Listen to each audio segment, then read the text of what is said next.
how do you know how would I know whether I am having thoughts or not? I mean, clearly, if you ask me, think about your apartment. I can create a mental image of my apartment, and I would define that as thinking. And I imagine you could create a mental image of your apartment. But to me, what people worry about, people are troubled with are self-talk. So when I say no thoughts, I'm talking about self-talk. There's just nothing inside there except stillness and quiet. There's just nothing going on there. So that's the non-thoughts that we have. As far as planning, I think planning is uninhibited. I can walk around and talk to people, more or less. So that doesn't go away. What goes away is the problematic angst, bad feelings that happen internally, all of the confusion and the doubt goes away.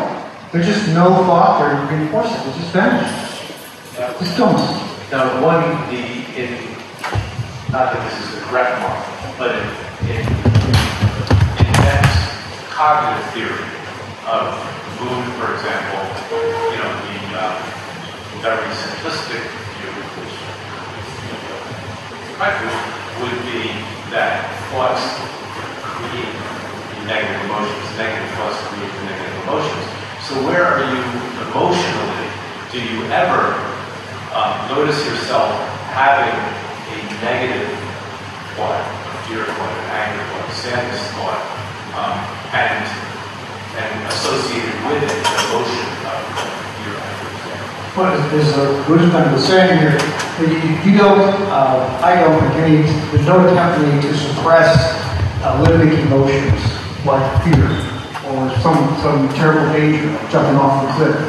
That's not suppressed. What is suppressed is the anxiety and concern about, oh my gosh, this is a dangerous part of the world, I shouldn't be walking here, so I need to have a machine gun. That isn't there. I mean, you don't lose your ability to be rational. At the same time, there's not this worry ahead of time or the worry afterward. The same thing with great pleasures. You're not suddenly, your nerve centers aren't torn out. Just what's gone is the expectation, anticipation, building up, anxiety to work out. Big pleasure. After big pleasure, oh my God, it's fantastic. I come back and do it again. That's gone. The front part is gone, and the back part is gone. You're not prohibited, you're not in any way inhibited from experiencing full range of pleasure. In fact, without the blah, blah, blah going on during the pleasure, then the pleasure is even heightened. Yeah? One correction. Some people who have reached kind of a state of stillness report that they cannot function, like they need a nurse or something. Like Leonard Jacobson, who I talk about as a mystic, he seemed to have reached some sort of state where he couldn't stay there and function. So do you think maybe whatever you're experiencing as a thoughtless mind might later transpose into something else which is even deeper? Are you concerned about that, or do you have any awareness of that? It's been 12 years now. It hasn't happened yet. If you look at people, some of the great people like Ramana Maharshi, Nisargadatta Maharaj, they function perfectly well. And even Maharshi, who was probably the greatest sage of the 20th century, he said, well, they can still turn around. And he didn't lose the ability to talk to people, function. They just went on until they went on. I don't know about what Len's situation was, but it hasn't happened in 12 years. And there's no sign of it happening now.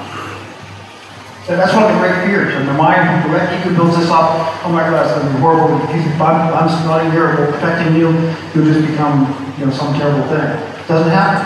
You don't become a bad person. You become the same person you were before, just without thoughts, without an ego making a story about it. Yeah. Fear of death is a common thought, especially for people that are getting older, because that never comes to your mind. No. It really, that's so, for me, it's heavily ingrained into thought. And to make it a problem, I've got to think about it. Certainly there's a recognition that the time I have left is more than half over. But it isn't something I sit around all day worrying about. It's going to happen. It's going to go, this experience will occur. But there's not a lot of angst about that. It just isn't, there's no place to build it. There's no lever to grow that forward because there's no thought to make it a big problem. I'm curious to know that in the absence of thought or the ego you talked about, the absence of that, etc., do you have a conscious awareness of the connections with thoughts or something greater than yourself, which is related? Well, it is clearly, as it goes on, over the course of the 12 years, as some Zen people will tell you, not many, will tell you, it keeps unfolding. It's not like there's enlightenment and then you take a punch and you go off the road. I mean, it keeps working its way out. If we've got 100 billion neurons and all those neural connections, you're not going to wipe them out in 15, 90 nanoseconds. So that unwinding process takes place, and that goes on and on and on and on. But having said that, clearly, there's something so much bigger than me and you, and it's impossible to not bow down in gratitude. Maybe that's dualistic, but just this deep appreciation for the majesty of all this unfolding. And the clear recognition that you don't take this the wrong way, but you are all an illusion. It's very easy for this to see that you are real, but at the same time you are all the same at some energetic level. Like you see one of those things where it's one thing and then another thing.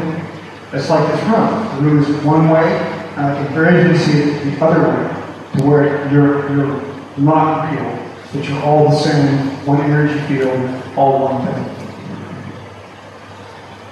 Yeah. I don't think I need a mic. I can do this that. I'm curious about what you feel about left brain hemisphere, right brain hemisphere, foreleg experience. There's this wonderful TED talk by Bolte Taylor. Oh yes, I love the talk. Neuroanatomist. She's having a stroke on the left side of her brain.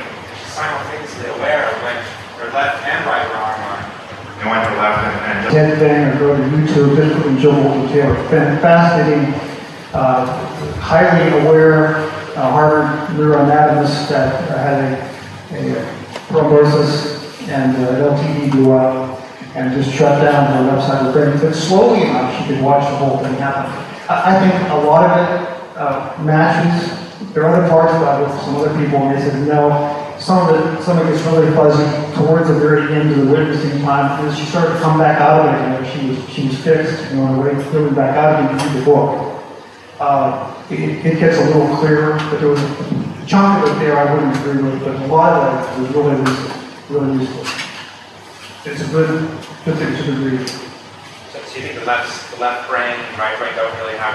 I don't spend a lot of time with that. I mean, there's so much good stuff around now about the corpus callosum and how much lymph goes across that, and you can take one side and the other side and with damage. There's a lot of cross-brain stuff now, so I'm not so fascinated about that. Yes, sir. Yeah. Just one quick question. How would you explain what Nell explained when he fell off the mountain and died? He saw himself, let his hands, and his experience of his mind outside of the. There's a lot of good emerging stuff on near-death experiences. Guys that we were talking to the Science and Nonduality conference in San Francisco 2 weeks ago, 3 weeks ago, and they looked at that a lot. It's a long and probably argumentative discussion in this room about that. We know a lot of things. There's even a lot of recent work that looks at brain function versus time, and they have a lot of studies now where the brain goes down to 0, and then some short time afterwards. It could be a few seconds to a few minutes. There's a big spike up to what looks like in the brain scan to be normal functioning consciousness. And then that goes on for a short time to a long time, half an hour, an hour and a half, and then falls away again. There's all kinds of ethical considerations about, well, if this is brain death, and then this goes, and there's this.